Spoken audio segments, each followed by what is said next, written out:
Halo, selamat datang kembali di podcast Pinteran. Kali ini kita akan ngebahas tentang pandemi. Ya, kita akan ngebahas tentang wabah corona yang sedang terjadi dan mengubah sendi-sendi kehidupan di seluruh dunia. Judul podcast kali ini adalah Memahami Pandemi. Cuma gua nggak ngebahas terlalu ke sisi medis dan kesehatannya karena gue bukan expert di sana. Sebenarnya gue bukan expert di mana-mana juga sih. Maksudnya terkait pandemi ini, mau dari segi ekonomi, dari segi lainnya, psikologi atau apa enggak. Cuma ya belakangan gue banyak baca-baca dan menurut gue banyak hal menarik yang bisa didiskusikan, yang bisa kita ngomongin terkait dengan pandemi ini. Khususnya kali ini gue akan ngebahas beberapa aspek. Pertama, kesehatan versus ekonomi. Karena ini sering banget orang mendikotomikan ini, menyatakan bahwa kita harus fokus sama kesehatan. Enggak, kita harus fokus sama ekonomi. Jadi sebenarnya yang baik tuh gimana sih? Lalu langkah dan praktik terbaik yang dilakukan, best practices dari sejumlah negara yang bisa dibilang cukup sukses memerangi atau menangani wabah corona ini.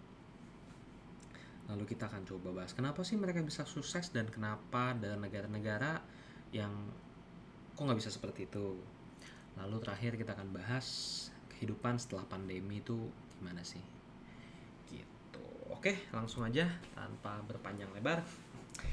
Seperti yang tadi gue bahas, seperti yang tadi gue bilang, gue nggak akan bahas tentang sejarah dan juga definisi, lalu gejala dan lain sebagainya, pengobatan wabah corona ini gimana. Gue nggak akan bahas ke situ, meskipun kemarin pada saat gue bilang gue mau bikin podcast ini sempat ada followers yang minta untuk dibahas dong kaitannya dengan flu Spanyol tahun 1918 gitu kan, pas perang dunia 1. Waduh. Gua nggak berkompeten di sana, jadi kalau ingin baca-baca atau tahu lebih banyak terkait kaitan antara wabah corona kali ini 2020 dengan flu Spanyol. Flu Spanyol tuh bukan karena dia berasal dari Spanyol juga ya sebenarnya, tapi karena pada saat itu pers yang banyak memberitakan itu adalah pers Spanyol karena cukup bebas lah, kemerdekaan pers di sana cukup tinggi. Iya, jadi memang ada kemiripan, cuma keterkaitan langsung gue juga nggak gitu paham. Tapi kalau mau baca-baca silakan banget ya, sepertinya menarik juga. Cuma gue nggak akan bahas di sana. Kita ngomongin tentang kesehatan versus ekonomi, karena ada banyak yang suka misuh-misuh, yang suka bilang bahwa pemerintah gimana sih nih, kok malah ngeduluin ekonomi mulu, malah mikirin ekonomi mulu. Ini kan nyawa lebih penting, kesehatan jauh lebih penting. Sebenarnya nggak sesimpel itu, nggak sesederhana itu menurut gue, dan juga berdasarkan bacaan dan artikel yang gue baca. Karena isu kesehatan publik dan juga isu ekonomi ini dua hal yang sebenarnya nggak bisa dipisahkan, interdependent, intertwined gitu ya. There is no public health if there is no economy. Ya, nggak ada kesehatan publik tanpa ada ekonomi yang sehat. Begitupun sebaliknya, tanpa publik yang sehat, tidak ada ekonomi yang sehat juga. Jadi sangat saling bergantung sih satu sama lain. Contohnya gini aja deh, mungkin kesulitan untuk memahami kata-kata gue barusan. Intinya adalah mereka saling membutuhkan kesehatan publik dan juga ekonomi gitu ya. Ketika krisis ekonomi di 2008, Global Financial Crisis, itu isu kesehatan pun muncul setelah krisis ekonomi itu, dan di setiap krisis ekonomi lainnya ya. Cuma kalau yang gue baca-baca di sejumlah artikel itu tahun 2008 kan krisis finansial global tuh diawali dengan subprime mortgage di US, lalu jadi kemana-mana. Pada saat krisis ekonomi terjadi, orang-orang kehilangan pekerjaan, bisnis-bisnis terkena dampaknya, orang di PHK, pengangguran meningkat. Itu isu kesehatan publik pun jadi bermasalah. Kesehatan publik pun jadi bermasalah. Ada sejumlah isu yang akhirnya menyeruak gitu ya, mulai dari depresi, mulai dari suicide ya, depresi, bunuh diri, dan juga ya memang kesehatan yang menurun baik secara fisik maupun secara psikis. Itu ada, bisa dicari di jurnal. Jadi memang krisis ekonomi secara tidak langsung atau secara langsung sebenarnya akan berdampak ke krisis kesehatan publik. Ketika krisis ekonomi ini tidak bisa di-manage, tidak bisa di-handle dengan baik, itu akan menjadi isu kesehatan publik juga akhirnya. Atau di Italia pada saat krisis ekonomi tahun 2000, ya setelah 2008 lah, gue lupa tahun persisnya, ada banyak kasus bunuh diri. Ada banyak kasus bunuh diri, orang-orang yang kehilangan pekerjaan, orang-orang yang di PHK, pengangguran meningkat. Itu kasus bunuh diri meningkat. Bahkan sampai sempat ada, gue lupa tahun 2011 atau 2012, demonstrasi unjuk rasa ya, dari janda-janda yang ditinggal mati oleh suaminya karena bunuh diri ke kantor pajak di Italia. Bayang nggak sampai ada unjuk rasa karena begitu banyaknya orang yang bunuh diri. Ya intinya tidak semudah itu untuk memisahkan, ini kan isu kesehatan, ini adalah nyawa orang banyak, harus diperhatikan dong, harus didulukan dong. Jangan melulu mikirkan tentang ekonomi, jangan melulu mikirkan dampak ekonomi. Dua pendekatan yang ya diambil oleh Jokowi dan diambil juga oleh Trump ya saat ini di Amerika Serikat. Mereka tidak mau sampai sendi-sendi perekonomian ini lumpuh. Sebenarnya ya itu adalah pemikiran yang masuk akal, pemikiran yang wajar.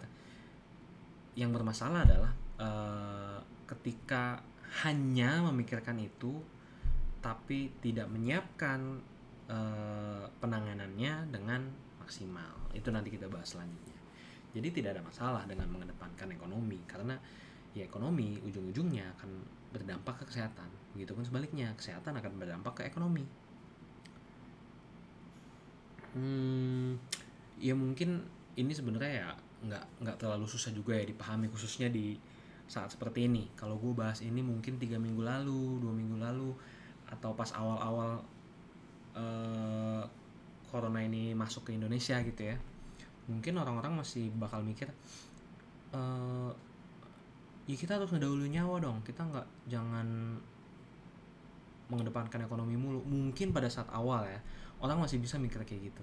Cuma kalau sekarang pasti udah mulai berasa dampaknya juga kan. Udah mulai merasa bahwa wah, kerjaan gua mulai terancam nih, pemasukan gua terancam nih. Gimana ya kalau ini terus-terusan terjadi? Gimana ya kalau kita stay at home terus? Gimana ya kalau kita nggak bisa kerja, nggak bisa usaha dan lain sebagainya? Ya pasti kalian udah mulai memikirkan itu. Jadi pasti udah mulai sadar juga bahwa isu ekonomi ini sesuatu yang sangat penting, dan kadang kita nggak segampang itu untuk memilih. Ya udah kita fokus ke kesehatan dulu, ekonomi kita abaikan. Nggak semudah itu juga kan. Pasti kalian udah ngerti juga sih. Ya jadi itu ketika ngebahas tentang dualisme, ya ini bukan dualisme, kesehatan dan ekonomi ini sesuatu yang nggak bisa kita pilih salah satu lah. Harus dua-duanya kita pikirkan dengan matang gitu. Berikutnya mending kita bahas yang positif atau yang baik-baik gitu ya. Jadi ada cukup banyak negara yang dianggap oke dalam penanganan wabah corona ini, COVID-19 ini. Mereka cukup sukses dalam flatten the curve gitu ya. Jadi kan ya pasti kalian sering dengar juga flatten the curve. Jadi ketika ada wabah, ketika ada pandemi, penyebaran penyakit gitu ya, penyakit yang mudah menyebar, itu pasti akan ada kurva yang terus meningkat, terus lama-lama turun. Jadi meningkatnya tinggi terus turun, jadi kurvanya tinggi tuh. Nah, target atau fokus dari negara-negara yang mengalami wabah corona adalah gimana caranya supaya kurva itu nggak setinggi itu, tapi kurvanya tuh landai, rata di bawah aja gitu, nggak terlalu tinggi-tinggi banget. Itu yang diusahakan negara. Jadi tingkat jumlah orang yang terinfeksi atau jumlah korban meninggalnya itu nggak tinggi-tinggi banget, dan naiknya tuh dikit-dikit aja. Kalau bisa naik dikit-dikit, nggak lama udah mencapai puncak terus mulai turun gitu. Itu yang coba dilakukan oleh semua negara, cuma nggak semuanya berhasil melakukan itu. Beberapa negara yang dianggap berhasil untuk flatten the curve ya mulai dari Korea Selatan, RRT, Cina, Tiongkok, Singapura, New Zealand, Iceland, Hong Kong, Taiwan, Vietnam, Jerman bahkan, dan beberapa negara lain. Ada beberapa yang dianggap cukup baik penanganan coronanya, sukses untuk melakukan flatten the curve dengan cepat gitu, nggak sampai nunggu kasusnya beranjak sangat tinggi. Nah, apa aja sih yang dilakukan oleh negara-negara ini? Ada banyak sih, gue mungkin nggak bisa bahas satu-satu, cuma ada beberapa yang bisa dibilang cukup penting dalam menangani wabah corona ini, dan ini dilakukan oleh negara-negara itu. Yang pertama adalah gercep, ya, jadi gerak cepat. Vietnam mulai melakukan PSBB lah katakan ya, social distancing, karantina, dan lain sebagainya. Itu menyatakan bahwa ini adalah sadar dan melakukan segala upaya mereka untuk memerangi corona itu sejak minggu kedua Februari, ketika kasus di Vietnam baru sekitar 10 kasus infeksi ya, bukan total korban, tapi jumlah kasusnya baru 10. Mereka langsung secepat mungkin melakukan karantina, membatasi pergerakan orang, mengkarantina suatu wilayah karena mereka sadar kemampuan mereka ketika ini menyebar dengan tidak terkendali untuk menangani ini. Rumah sakit mereka terbatas, jumlah kamar, jumlah ranjang lah istilah, kalau kita menghitung rumah sakit kan jumlah ranjang untuk menangani pasien ini hanya 900 yang dimiliki oleh Vietnam. Kalau kasusnya sebanyak kita udah di atas 6 ribuan, ya mereka nggak akan sanggup. Seperti di Itali pun itu sampai keluar rumah sakit, nggak bisa tertampung lagi di rumah sakit. Ya ini mereka gercep dan juga melakukan yang namanya tough measures ya. Jadi langkah-langkah yang cukup ketat gitu ya, pembatasan mulai dari social distancing, karantina, lockdown dan lain sebagainya, itu masuknya ke tough measures, itu dilakukan. Jadi dan mereka melakukan yang namanya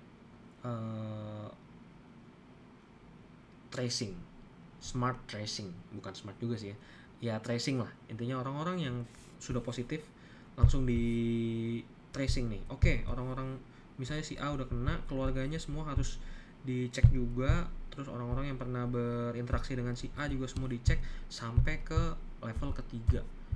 Jadi bukan cuma si A. Oke, si A nggak cuma keluarga intinya, tapi keluarga intinya, teman-temannya siapa, teman kantornya siapa, saudaranya siapa, pokoknya semua yang kontak sampai ke derajat ketiga gitu loh.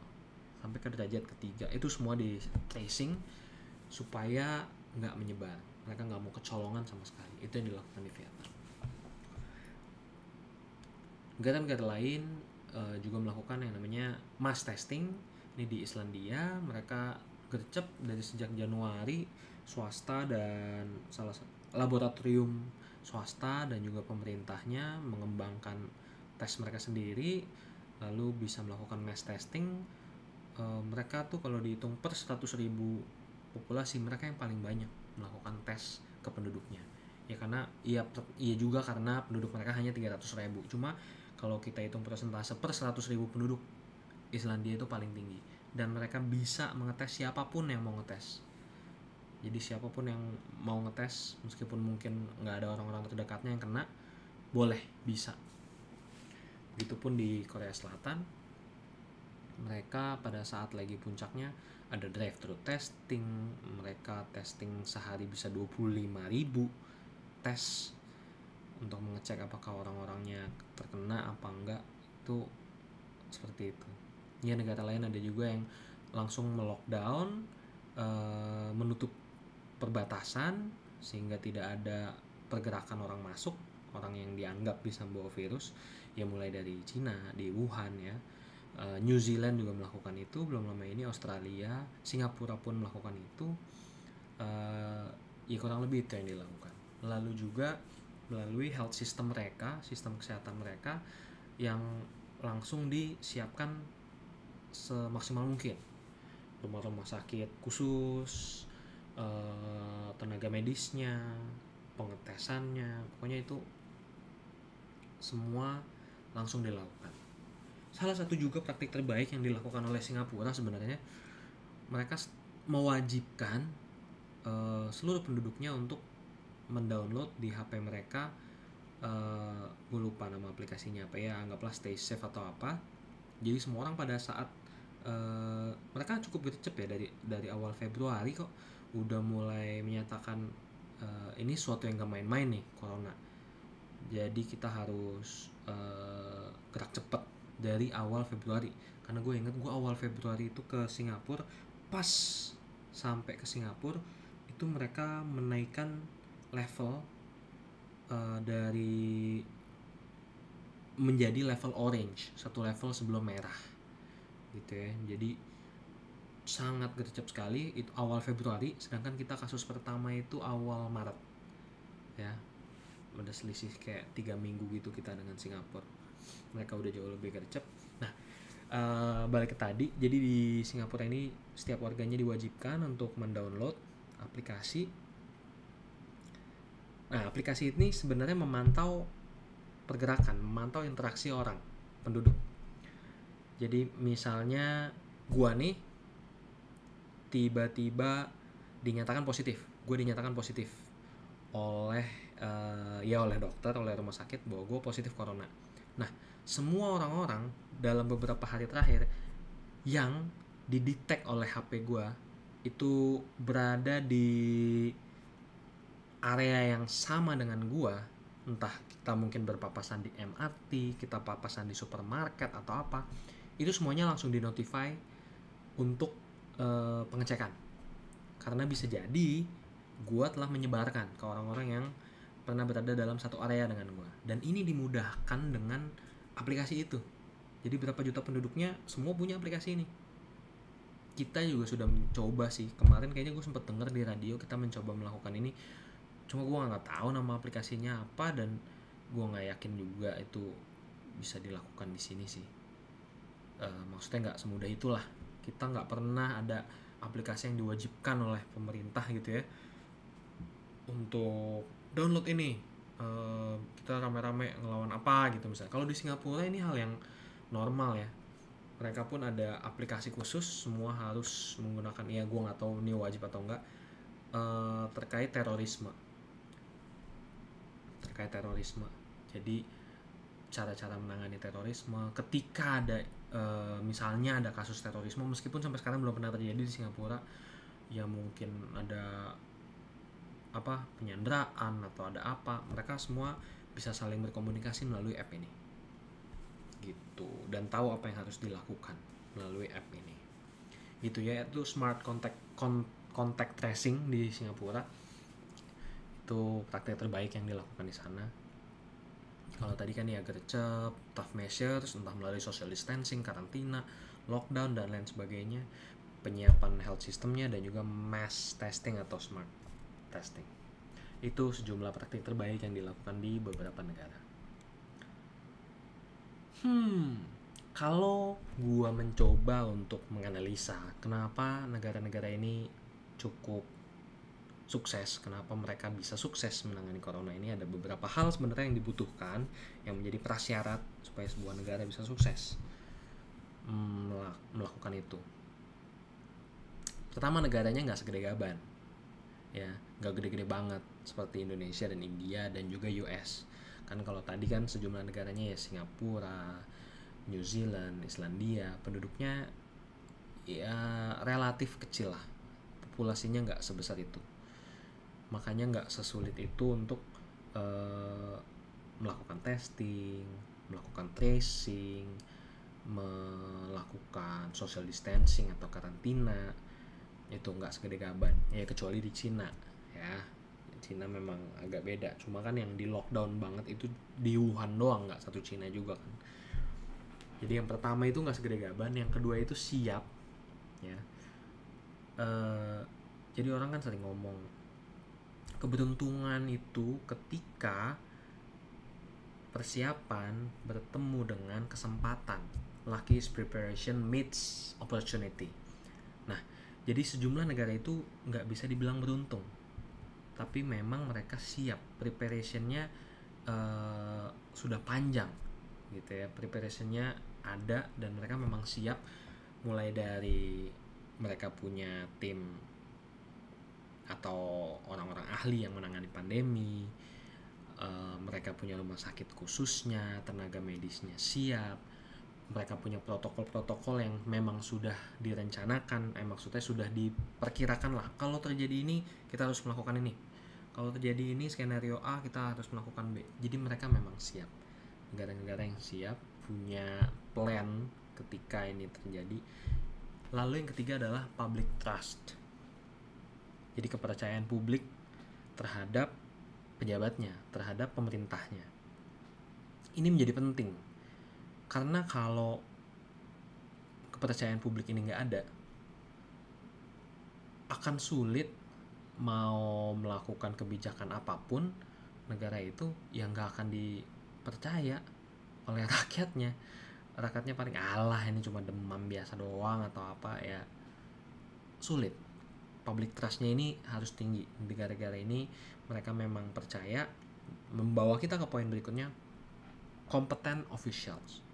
Jadi saling terkait sebenarnya public trust dan juga competent officials, pejabat-pejabat yang memang kompeten.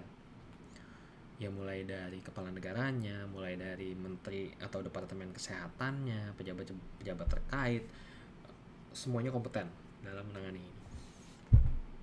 Ini menurut gua yang bikin Indonesia nggak bisa sukses-sukses amat, karena 4 poin ini. Pertama, nggak segede Gaban. Kedua, siap. Ketiga, ada kepercayaan publik. Keempat, pejabat yang kompeten. 4 faktor ini kita nggak punya satupun. Pertama, kita segede Gaban, negara kita gede banget, negara kepulauan, sangat luas dan penduduknya pun sangat besar. Itu membuat kita sulit untuk bisa mengkontain corona ini dengan mudah. Yang kedua, siap. Kita sama sekali nggak siap. Ya lihat sendirilah, berapa minggu setelah kita punya kasus corona dan juga setelah presiden menyatakan bahwa ini situasi yang darurat, masih ada kekurangan alat tes untuk mendeteksi, kekurangan APD, kekurangan obat-obat, kekurangan. Jadi setelah darurat baru pesan obat, setelah darurat baru nyari-nyari alat tes yang akhirnya dapat dari Korea Selatan banyak. Jadi kita sama sekali nggak siap. Padahal kita bisa bersiap dari akhir Januari sebenarnya, atau awal Februari kita bisa bersiap. Cuma kita kayaknya nggak melakukan apa-apa, gitu ya. Masih mendownplay atau meremehkan, menganggap bahwa mungkin ini cuma bakal terjadi di Cina, nggak akan menyebar kemana-mana. Terlalu percaya bahwa, terlalu positive thinking mungkin, ya itu. Jadi udah kita segede Gaban, kita nggak siap. Public trust, ya kepercayaan publik dan kompeten officials ini kita juga nggak punya, sayangnya. Kepercayaan publik kepada pemerintah lagi rendah-rendahnya. Gimana nggak rendah ketika kita lagi fokus ngebahas corona, gimana biar ini cepat berlalu, pejabat kita malah berencana ngebebasin napi korupsi, berencana mengegolkan RUU yang kontroversial. Jadi kayak, atau di awal-awal sampai bulan Februari pemerintah masih mencoba untuk menggeliatkan pariwisata pada saat wabah corona sedang terjadi di Cina. dan di beberapa negara lain. Ayo kita harus tetap, pariwisata tetap harus oke. Nah itu gimana publik mau trust, gimana rakyat mau percaya dengan officials dan pernyataan-pernyataan yang kurang kompeten kayak gitu. Sebenarnya ada satu lagi yang bisa bikin sebuah negara ini sukses menangani corona, yaitu negara itu otoriter, ya entah itu Cina atau Singapura, entah mungkin Rusia. Dan kita juga nggak punya aspek itu, kita tidak terbiasa memiliki negara yang seotoriter itu kan, kelihatannya gitu ya. Jadi apa ya, the odds are not in our favor lah kalau gue bilang ya. Jadi prasyarat yang dibutuhkan sebuah negara untuk bisa menangani isu kesehatan seperti ini kita nggak punya. Udah negara kita secara demografis dan geografis kita tidak diuntungkan dengan negara yang segini luas, dengan penduduk yang segini banyak, persiapan kita nggak ada, public trustnya rendah, kompeten officials kita juga terbatas. Itu ya, ada pasti orang-orang yang kompeten, cuma kan lebih sering terjadinya tuh diskursus yang nggak penting. Kayak kemarin gue baru dengar bahwa sebenarnya dari UI udah sempat ada berita yang bilang dari UI sudah bilang bahwa ini dari Januari bisa jadi kita udah punya nih corona. Terus ada pejabat publik yang bilang bahwa udah kenapa nggak bilang dari dulu kan. Gimana ya, diskursusnya tuh kayak nggak penting, di level yang nggak penting. Ya kenapa nggak bilang dari dulu, gini nggak penting deh pokoknya. Ya itulah kenapa mereka bisa sukses dan kenapa kita sulit untuk sukses. Oke, kita udah bahas itu. Berikutnya, setelah pandemi, kehidupan setelah pandemi, setelah wabah corona. Sering ada pertanyaan kapan wabah corona ini berakhir. Ini pertanyaan yang sulit banget buat dijawab. Nggak ada ahli yang bisa memprediksi dengan sangat akurat gitu ya. Oke, ini akhir Juni selesai. Ya, mereka cuma bisa memberikan perkiraan. Banyak yang bilang pertengahan tahun, Juni atau Juli. Ada juga yang bilang sampai akhir tahun. Ada juga ahli yang bilang sampai tahun depan kita mungkin masih perlu melakukan social distancing. Karena memang tidak mudah. Ada dua hal sebenarnya yang bisa bikin sebuah negara bisa beroperasi normal lagi seperti sedia kala. Maksudnya nggak perlu takut sama wabah ini. Pertama adalah vaksin. Dan banyak negara sedang berlomba untuk menciptakan vaksin. Sampai saat ini belum ada yang ya bikin vaksin nggak semudah itulah. Karena perlu pengetesan massal, perlu banyak eksperimen dan lain sebagainya. Butuh waktu untuk bikin vaksin. Sampai saat ini belum ada berita yang semenggembirakan itu terkait vaksin. Kalau ada vaksin ya udah, vaksinnya tinggal diproduksi massal, semua orang divaksin, nggak ribet kan sebenarnya. Cuma ada juga pendekatan yang herd immunity, mencapai herd immunity. Jadi herd immunity itu adalah ya udah biarin aja nih orang terinfeksi, populasinya terinfeksi sama corona ini. Nanti kalau memang teorinya ketika 50-60% orang di populasi ini memiliki penyakit ini, lama-lama akan muncul kekebalan, herd immunity. Kekebalan secara kekebalan komunitas lah, kekebalan segerombolan orang lama-lama akan kebal dengan sendirinya gitu ya. Karena iya banyak juga penyakit yang pada akhirnya seperti ini kita kebal juga. Mungkin berapa puluh tahun lalu kalau ada orang kena ini tuh bakal cepat mati. Cuma sekarang akhirnya tubuh udah bisa memproduksi daya tahan yang lebih oke, kekebalan yang lebih bagus. Ya jadi mungkin pilek doang ya bisa sembuh dengan sendirinya dan lain sebagainya. Cuma untuk mencapai herd immunity ya seperti yang tadi gue bilang, ini butuh 50-60% populasi terjangkiti. Sedangkan fatality rate-nya aja itu bisa 5%, 3-10% lah. Ya kalau kita ngambil tengahnya 5%, ya lu bayangin aja, setengah populasi kita 100 juta orang, 5% mati, berarti 5 juta orang harus mati. Ya kan nggak mungkin dong, tidak mungkin kan dong untuk kita mencapai herd immunity. Jadi kita hanya bisa berharap pada vaksin, atau ya gelombang pertama ini segera berakhir, segera lewat gitu ya. Kurvanya segera melandai, kasus-kasus barunya makin sedikit, kasus-kasus sembuhnya makin banyak. Kapan itu terjadi? Kita nggak bisa tahu, sumpah. Kembali ke isu ekonomi. Setelah pandemi, gimana dengan ekonomi kita? Bisa gak sih kita recovery? Bakal cepat atau enggak? Ini juga pertanyaan yang sulit untuk dijawab, karena tidak semudah itu, Ferguson. Pada saat SARS, ya wabah SARS terjadi, ini hanya menjangkiti sekitar 60 negara dengan jumlah terinfeksi tidak sebanyak corona seperti saat ini. Sudah 2 juta lebih orang terinfeksi di seluruh dunia. Untuk itu aja, untuk SARS aja, ekonomi butuh waktu 6 bulan untuk pulih. Ya, untuk wabah SARS, ekonomi butuh 6 bulan untuk pulih.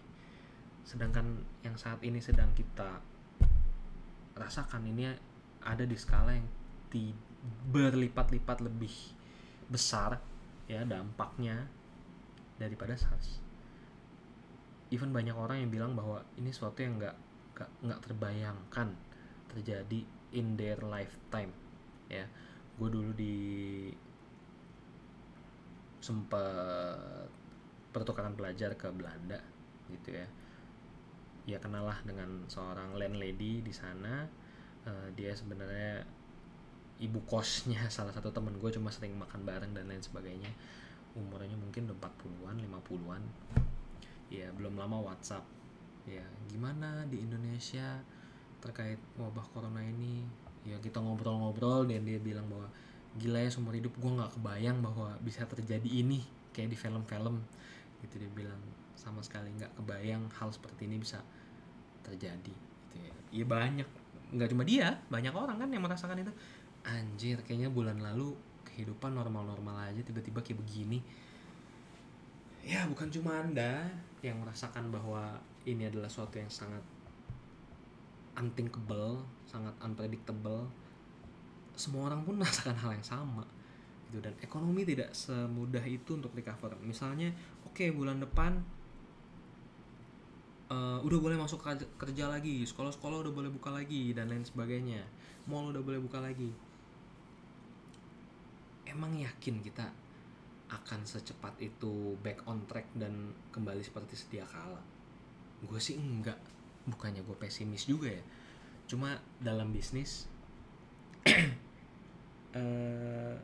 iya, katakanlah kalau bisnis adalah piramida gitu lah. Kalau yang di atas ya hanya sedikit jumlahnya, perusahaan-perusahaan yang top 500 atau top 1000, perusahaan-perusahaan besar dengan ribuan karyawan, dengan lini bisnis gitu banyak, itu kan cuma di atas piramida paling atas doang kan. Terus ada bisnis menengah, yang paling bawah kan bisnis kecil.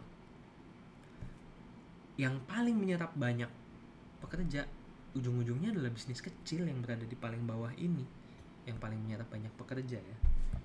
Sektor informal dan lain sebagainya, UMKM, itu yang paling banyak menyerap tenaga kerja loh. Mereka juga adalah kelompok bisnis yang paling rentan ketika terjadi pandemi seperti ini. Mungkin gak semua akan bisa survive ekonomi seperti ini. Even pengusaha-pengusaha besar aja belum lama ada artikel napas kita cuma bisa sampai 3 bulan. Ya kan, pasti udah banyak juga yang di layoff, di PHK, dirumahkan tanpa dibayar, itu udah banyak juga kan. Even perusahaan-perusahaan besar. Gimana yang perusahaan-perusahaan kecil? Tukang bakmi yang gak bisa jualan, pedagang kaki lima yang gak ada yang beli, ojol yang gak dapat pemasukan, dan lain sebagainya. Sektor-sektor yang paling rawan terdampak itu nggak semudah itu untuk kembali seperti sedia kala. Ya, kalau misalnya bulan Mei, oke, udah kita boleh normal lagi, kita boleh kerja lagi, kita boleh sekolah lagi, boleh ketemu orang lagi. Belum tentu mereka bakal ada di sana gitu loh. Belum tentu mereka bisa kembali membuka bisnisnya seperti sedia kala. Dan perubahan-perubahan lain ya ini akan mengubah banyak sekali hal sih menurut gua pandemi ini. Pertama tentang bagaimana orang memandang atau memikirkan uang, itu juga pasti akan berubah drastis setelah pandemi. Orang akan tersadarkan bahwa anjir, kalau gue nggak punya dana darurat, ya kan banyak banget yang ngebahas dana darurat saat ini. Karena sebelumnya orang nggak kebayang gitu, bisa tiba-tiba berbulan-bulan di dalam ketidakpastian, atau mungkin dirumahkan, atau mungkin di PHK. Dan kalau lu di PHK sebelumnya, ya lu tinggal cari kerja, segampang itu kan, cari kerjaan lain, cari kantor lain. Sekarang yang buka lowongan siapa sih, kan terbatas, ya kan. Ya misalnya nih contoh, karyawan di industri hotel, perhotelan dan pariwisata. Saat ini mereka mau cari kerja, ganti kantor gitu di hotel lain, di sektor pariwisata lain, ya mereka semua juga lagi pada tutup. Ya otomatis mereka harus nyebrang ke industri lain, dan industri lain juga kan terbatas, nggak semuanya buka. Nah itu dia, akan banyak sekali dampak. Yang pertama itu yang tadi gue bilang, kalau yang gue pikirkan ya berdasarkan pemikiran gue, bagaimana masyarakat memandang uang itu akan berubah setelah pandemi ini. Orang nggak akan segampang itu foya-foya ngabisin duit. Banyak dari kelas menengah mungkin yang berpikir setelah pandemi, gue mau jalan-jalan, gue mau ke Bali, gue mau ke Singapura, gue mau ke luar negeri, gue mau ke Bangkok, gue mau kemana-mana. Gue nggak yakin itu akan dilakukan oleh banyak orang. Ya pasti travel, dunia pariwisata akan hidup lagi. Cuma gue yakin orang akan berpikir berkali-kali lipat untuk mengeluarkan uang yang sifatnya tersier seperti itu. Apalagi orang-orang yang saat ini, anjing minggu depan gue makan apa, pemasukan gue nggak ada. Ada gak sih? Menurut lu kebayang gak sih orang-orang yang seperti ini? Ada kan orang-orang yang seperti ini yang mungkin sebelum-sebelumnya masih sempat jalan-jalan ke luar negeri, masih sempat traveling keluar kota dan lain sebagainya biasa aja, tanpa perlu memikirkan adanya dana darurat dan lain sebagainya. Saat ini pasti mereka akan berpikir ulang untuk melakukan itu nanti, meskipun nanti ya ekonomi udah kembali lagi gitu ya. Itu akan berubah pasti. Gue sih kebayangnya ya, entah kenapa yang terbayang setelah ini semua berakhir tuh seperti apa yang terjadi di Avengers, di Endgame gitu ya, yang si Captain America ada di sekumpulan orang yang lagi konseling gimana kehidupan lu setelah Thanos memusnahkan 50% populasi yang itu kan. Karena ya itu akan mengubah banyak sekali hal kan, yang menurut gue dampaknya ya nggak akan separah itu, separah Thanos, cuma pasti akan mengubah banyak sekali. Lives change, kehidupan akan berubah dari segi ekonomi, dari segi sosial, dari segi politik, pasti akan berubah. Kemarin gue sempat baca artikel, ada negara-negara yang akhirnya semangat nasionalismenya menjadi tinggi, di saat yang sama xenofobianya menjadi tinggi juga, ketakutan terhadap orang asing. Di Cina ini mulai terjadi, orang-orang asing dianggap sebagai pembawa virus lah katakanlah. Jadi ada resistensi terhadap orang-orang asing, lalu mulai diperlakukan seperti warga negara kelas 2. Ya meskipun memang mereka bukan warga negara ya, cuma dianaktirikan lah orang asing ini. Gimana kalau ini terus terjadi nantinya di berbagai negara? Di Singapura beberapa hari lalu banyak kasus corona baru di asrama pekerja migrannya, yang which is banyak dari ya India, Pakistan dan lain sebagainya. Otomatis akan ada resistensi juga sih pasti dari warganya untuk apa ya, wah ini pasti mereka bisa jadi bawa virus nih atau apa nih, harus dihindari atau interaksi dengan mereka harus dikurangin. Pasti adalah pemikiran-pemikiran kayak gitu. Di Amerika yang terjadi, orang-orang jadi rasis, makin rasis terhadap orang Cina atau Asia ya dianggap bawa virus karena taunya ini adalah Chinese virus. Even Donald Trump pun berkali-kali nge-tweet this is a Chinese virus gitu ya, dari Cina. Jadi banyak yang makin benci, makin rasis sama orang-orang Cina. Maksud gue akan ada banyak perubahan yang gue pun sampai sekarang belum kebayang perubahannya apa aja.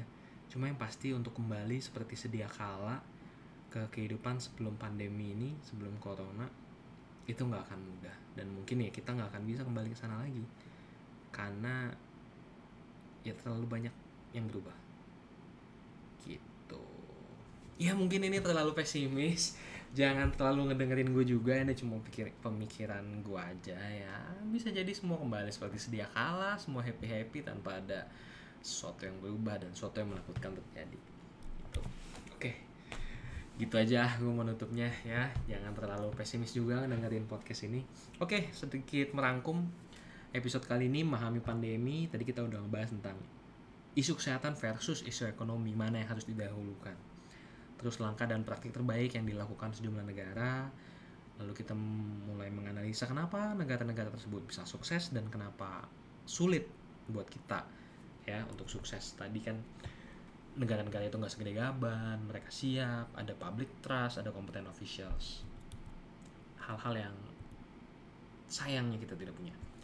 Lalu tadi gue juga sedikit ngebahas setelah pandemi ya, kehidupan setelah pandemi akan seperti apa, kapan pandemi ini berakhir. Ya mungkin tadi agak sedikit dark, ada agak sedikit pesimis. Cuma ya kalian baca-baca yang positif juga deh, cari artikel-artikel yang mungkin bisa menguatkan hati, bisa membuat hati gembira dan lain sebagainya. Karena kalau gue melihatnya it's not that easy gitu. Oke, gitu aja episode kali ini. Thank you banget sudah mampir, sudah ngedengerin celotehan gue terkait wabah corona kali ini. Jangan lupa follow dan subscribe podcast Pinteran baik di Spotify, YouTube, Apple Podcast dan juga Google Podcast.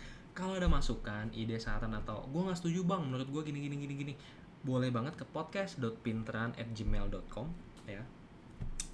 Semoga teman-teman semua dalam keadaan sehat, tetap stay at home, kurang-kurangi berinteraksi dengan orang lain, ikuti anjuran pemerintah, jangan lupa cuci tangan dan pakai masker. Sekian dari gue, sampai jumpa di podcast Pinteran berikutnya.